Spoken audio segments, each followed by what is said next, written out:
നമുക്കിന്നൊരു തക്കാളിച്ചോറ് ഉണ്ടാക്കാം കേട്ടോ. എല്ലാവർക്കും ഈസി ആയിട്ട് ഉണ്ടാക്കാൻ പറ്റുന്നതാണ്. യാത്രയിലൊക്കെ പോകുമ്പോൾ നമുക്ക് കൊണ്ടുപോകാനും എളുപ്പമുള്ള ഒരു ചോറാണിത്. അതിനായിട്ട് ടൊമാറ്റോ വേണം, പിന്നെ സവാള, പച്ചമുളക്, ഇഞ്ചി, വെളുത്തുള്ളി, ഇത്രയും സാധനങ്ങൾ വേണം. പിന്നെ അതിൻ്റെ നല്ല സ്മെല്ലിനൊക്കെ വേണ്ടിയിട്ട് പട്ട, ഗ്രാമ്പു, ഏലക്ക, ഇഞ്ചി, വെളുത്തുള്ളി അത് ഒന്ന് പേസ്റ്റ് ആക്കിയിട്ട് അരച്ചെടുക്കണം. അപ്പോൾ ആദ്യം നമുക്കത് ചെയ്യാം. ഇഞ്ചിയും വെളുത്തുള്ളിയും പട്ടയും ഗ്രാമ്പും കൂടെ അരച്ച് ഒരു പേസ്റ്റാക്കി വയ്ക്കുക. കുറച്ച് എണ്ണ ഒഴിച്ചിട്ട് വേണം അത് നന്നായിട്ട് പേസ്റ്റ് ചെയ്ത് അരച്ചെടുക്കാം. പിന്നെ നമുക്ക് ഒരു 2 സവാള എടുക്കാം. ഇവിടെ ഒരു 2 ഗ്ലാസ് അരിയാണ് എടുത്തിരിക്കുന്നത്. അപ്പോൾ ഒരു 2 സവാള, ചെറിയ സവാള കേട്ടോ. പിന്നെ പച്ചമുളക് അത് നന്നായിട്ട് വഴറ്റാം. അതിൻ്റെ എന്താ പറയുക, നല്ല ഒരു ചുമന്ന കളറാവുന്നത് വരെ സവാള വഴറ്റണം. കുറച്ച് ഉപ്പും കൂടി ചേർത്തിട്ട് നന്നായി വഴറ്റിയെടുക്കുക. തക്കാളി ഒരു 5 തക്കാളി എടുക്കണം കേട്ടോ. 2 ഗ്ലാസ് അരിക്ക് ഞാൻ അത്ര എടുത്തുള്ളൂ. കൂടുതൽ ഇഷ്ടമുള്ളവർക്ക് അതിൽ കൂടുതൽ വേണമെങ്കിലും തക്കാളി എടുക്കാം. ഞാനൊരു മീഡിയം സൈസ് ഒരു 5 തക്കാളി എടുത്തിട്ടുണ്ട്. ഉള്ളിയും പിന്നെ പച്ചമുളകൊക്കെ നന്നായി വഴന്ന് വരുമ്പോൾ നമ്മൾ ആ പട്ടയും ഗ്രാമ്പും ഏലക്കയും എല്ലാം കൂടി അരച്ച് വെച്ചിരിക്കുന്ന ആ പേസ്റ്റ് ഇതിലേക്ക് ചേർക്കാം. അത് ഭയങ്കര ഫ്ലേവറാണ്, നല്ല ഫ്ലേവർ കൊടുക്കുന്നതാണ്. അത് ഇതിലിട്ട് നന്നായിട്ട് ആ പച്ചമണം മാറണം വരെ നന്നായിട്ട് ഇളക്കിക്കൊണ്ടിരിക്കുക കേട്ടോ. അത് നന്നായിട്ട് എണ്ണയൊക്കെ തെളിയും. ആ തെളിഞ്ഞ് വരുമ്പോൾ നമുക്ക് തക്കാളി ഇട്ട് കൊടുക്കാം.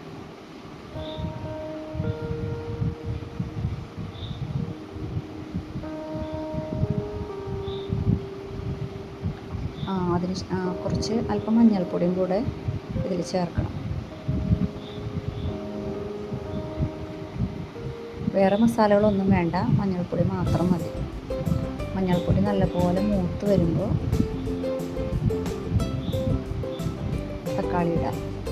മൂക്കണമുള്ളൂ കേട്ടോ, നന്നായിട്ട് മൂക്കണം. പിന്നെ ഞാൻ അരിഞ്ഞ് വെച്ചിരിക്കുന്ന തക്കാളി ചേർത്തു.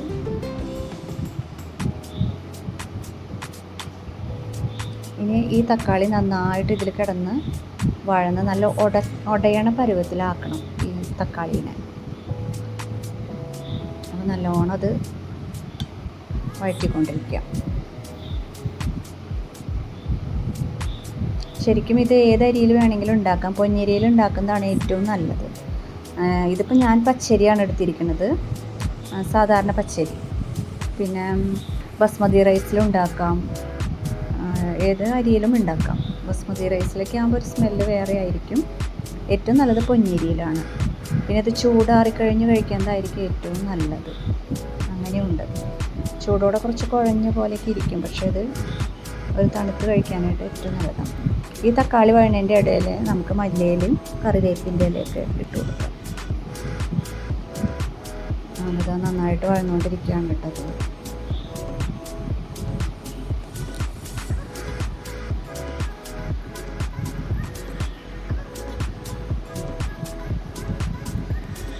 പിന്നെ നമ്മളിതാ ആ അരി ഇട്ടു. ഞാൻ കുറച്ച് നേരം വെള്ളത്തിലിട്ട് വെച്ച അരിയായിരുന്നു. അത് അതിലേക്ക് ഇട്ടു.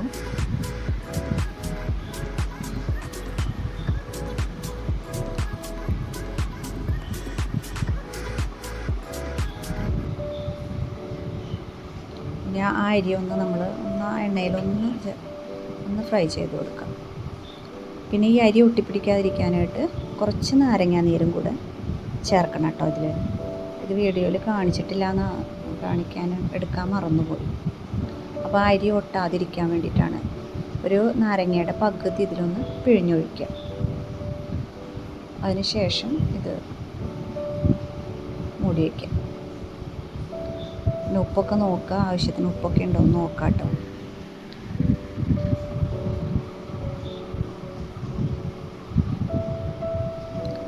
മൂടി വയ്ക്കാം. അങ്ങനെ ഒരു വെള്ളമൊക്കെ വറ്റി. ഒരു ഗ്ലാസ്സിന് 1.5 ഗ്ലാസ് വെള്ളമാണ് ഞാൻ വെച്ചിരുന്നത്. ഇതിപ്പോൾ പൊന്നിയരി അങ്ങനെയൊക്കെ ആണെങ്കിൽ ഒരു ഗ്ലാസ്സിന് 2 ഗ്ലാസ് വെള്ളം വേണം. ഞാൻ 1.5 ഗ്ലാസ് വെള്ളമാണ് ഒരു ഗ്ലാസ്സിന് ഇട്ടത്. അപ്പോൾ ഇപ്പോൾ